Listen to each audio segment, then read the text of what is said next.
Hi hello welcome to Haripriya's media. AP politics ఆసక్తికరంగా మారుతున్నాయి. ఓవైపు కురుక్షేత్రానికి సీఎం వైఎస్ జగన్మోహన్ రెడ్డి సిద్ధమంటూ ప్రకటించగా, మరోవైపు ఆయన సోదరి ఏపీ పిసిసి అధ్యక్షురాలు వైఎస్ షర్మిల ఆయనపై మాటల యుద్ధం మొదలుపెట్టేశారు. కాగా ఇప్పుడు వైఎస్ కుటుంబానికి సన్నిహితులైన తెలంగాణ మంత్రి కొండా సురేఖ ఇంట్రెస్టింగ్ కామెంట్లు చేశారు.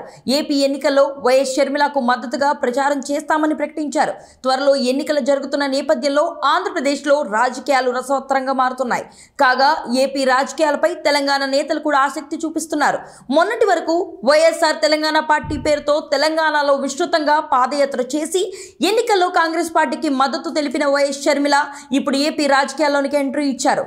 ఏపీ పిసిసిగా బాధ్యతలు స్వీకరించి తన అన్న వైఎస్ జగన్ పై ఘాటు విమర్శలు చేస్తూ రాజకీయాన్ని రసవత్తరంగా మార్చేశారు.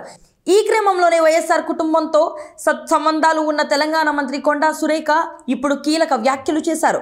రాష్ట్ర విభజన సమయంలో తెలంగాణ వైసీపీ తరపున జగన్ తరపున విస్తృత ప్రచారం నిర్వహించిన సురేఖ ఇప్పుడు ఏపీకి వెళ్లి ఆయనకు వ్యతిరేకంగా ప్రచారం చేసేందుకు సిద్ధమంటున్నారు.